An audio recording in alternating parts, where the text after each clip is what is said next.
आमदार सतेज पाटील यांच्या हस्ते गडहिंग्लज तालुक्यातील 40 संस्थांना कोल्हापूर जिल्हा मध्यवर्ती बँकेच्या सभासद प्रमाणपत्रांचं वितरण करण्यात आलं। यावेळी गडहिंग्लज तालुका राष्ट्रीय काँग्रेसचे अध्यक्ष प्रशांत देसाई यांनी गडहिंग्लज तालुक्यातील कार्यरत असणाऱ्या संस्थांची माहिती दिली।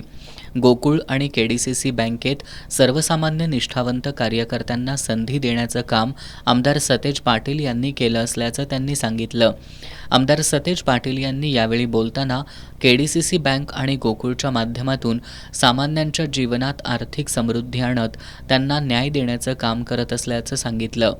कारण ऊस आणि दुधावरच आपली समृद्धी ही गेल्या अनेक वर्षांमध्ये झाली आणि म्हणून या दोन संस्था चांगल्या पद्धतीने टिकल्या पाहिजेत, चांगल्या राहिल्या पाहिजेत ही आमच्यासारख्या कार्यकर्त्याची, सहकारात काम करणाऱ्या कार्यकर्त्याची भूमिका। कारण की सहकारत संस्था टिकली तरच सामान्य शेतकऱ्याला आधार मिळणार। आज सहकार होता म्हणून 0% व्याज दराने पीक कर्जाची उपलब्धता आपल्याला सामान्य माणसाला या ठिकाणी होते। आज सहकार आहे म्हणून म्हैस घेतली तर आम्ही 50,000 रुपयाचं अनुदान गोकुळ मार्फत देण्याचं काम तुम्हाला करू शकतोय।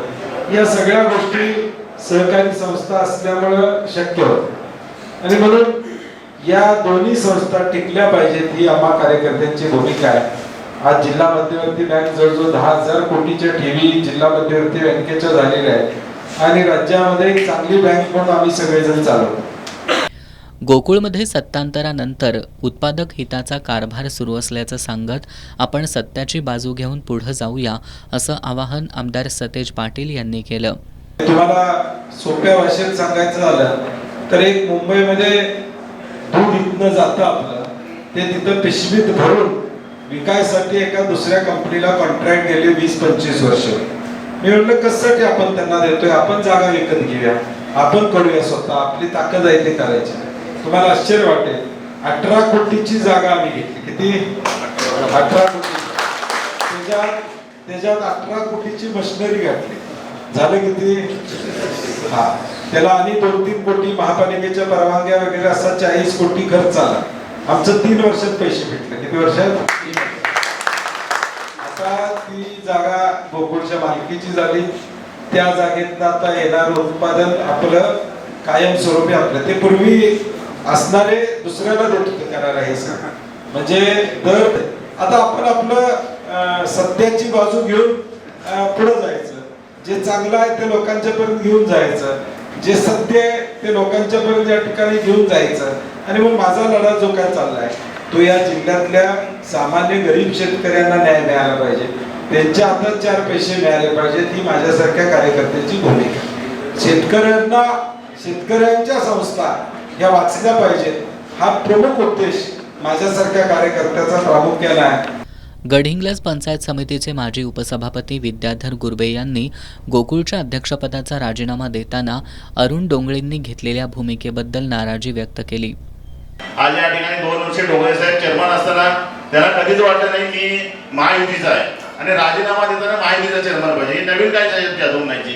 कधीतरी त्यांनी म्हणायला पाहिजे तर 2 वर्ष चेअरमन असताना मी महायुतीचा चेअरमन आहे म्हणायचं धाडस ज्या माणसाला झालं नाही त्या माणसाला राजीनामा देताना म्हणायचं की महायुतीचा चेअरमन झाला पाहिजे। ही अतिशय दुर्दैवी बाब आहे। म्हणजे एखाद्याच्या हातातोंडाचा आलेला घास कसा काढून घ्यायचा हे अशा माणसांच्याकडे साहेब शिकावं लागते आणि ह्या अशा गोष्टी घडता काम आहे की जे परिवर्तन झालं आहे कोल्हापूर जिल्ह्यातल्या दूध संघाच्या माध्यमातून ते फक्त आणि फक्त बंटी पाटील साहेब म्हणूनच झालेलं आहे की गोडपण।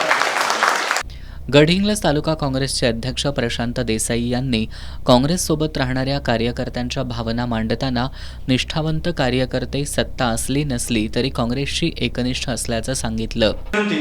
खंत एका गोष्टीचीच आहे की आपण आम्हाला प्रतिनिधित्व देण्याचा प्रयत्न केला होता, पण काही कारणामुळे मी साक्षीदार आहे जे काही घडले ते परत उघडण्यात काही अर्थ नाही साहेब, पण अपेक्षा होती ती झाली नाही आणि आमच्या मित्राचा घात झाला हे नक्की मी जबाबदारीने बोलेन। आणि तुम्ही दिलेली संधी गडहिंग्लजकरांच्या कडून उकली गेली आणि 14 वर्षाचा पुन्हा आमच्या वाट्याला वनवास आला। येऊ घातलेल्या काळामध्ये साहेब जो माणूस निवडणुकीतून पराभूत होतो तो कदाचित खचतो साहेब आणि थांबतो कुठंतरी, पण आम्ही कधीच न थांबणारी माणसं आहे। जर विद्याधर गुरबेंनी पराभवानंतर 30-35 संस्था जर मंजूर केल्या असतील आणि त्याला पात्र केलं असेल, हे काम चांगलं असेल साहेब तर त्याचाही न्याय द्यावा आणि हे काम जर चुकीचं असेल तर त्याचाही शिक्षा त्याला निश्चित आपण द्यावी. तुमच्याकडून न्याय आणि अन्याय दोन्हीलाही आम्ही तयार आहोत. भविष्यामध्ये त्यांना आपण कुठंतरी सामावून घ्या.